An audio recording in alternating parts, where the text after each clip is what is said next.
This is Aram Jabari, PR manager at Atlus, and we'd like to give you a sneak peek at the combat system in Game of Thrones, our upcoming RPG based on the critically acclaimed HBO television series and internationally best-selling book series A Song of Ice and Fire by George R.R. Martin. Let's start by taking a look at the core of the game's combat engine, the active pause system.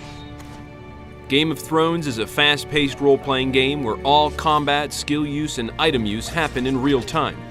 When the pulse-pounding action becomes overwhelming, the player can slow down time to better make strategic decisions like giving allies orders or choosing to use some of their character's skills to help turn the tide of the fight. It's important to note that time can never be stopped outright, as it can in many other games. This serves to preserve the tension and urgency one would expect from fights in the Game of Thrones universe. As we mentioned, both of the main player characters, Mors Westford and Alistair Sarwyck, have unique individual classes with inherent distinct skills. Mors, a hardened warrior of the Night's Watch, can fight as a landed knight, a brutish hedge knight, or as a fierce Magnar. Alistair, a red priest, can fight as an archer, a sellsword, or as a water dancer. These different classes will determine the weapons and armor that Mors and Alistair can use.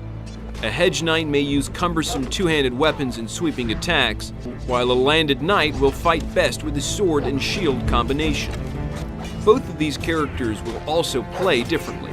For example, Alistair is not quite as stout in battle as Mors is. When facing multiple enemies, Alistair will typically prefer to not stand and fight.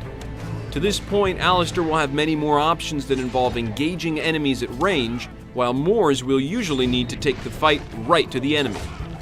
Perhaps you want to play as a water-dancing archer or an effective heavy-armored Magnar?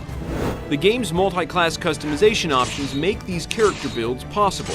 You also have the ability to eschew the multi-class path in favor of becoming a specialist in one class and gaining the upper-tier skills for that particular class. This is just a fraction of the strategic aspects that you'll be able to explore in Game of Thrones. On behalf of everyone here at Atlus, I'd like to thank you for watching, and we hope you're looking forward to playing Game of Thrones when it comes out on May 15th, 2012 for PlayStation 3, Xbox 360, and PC.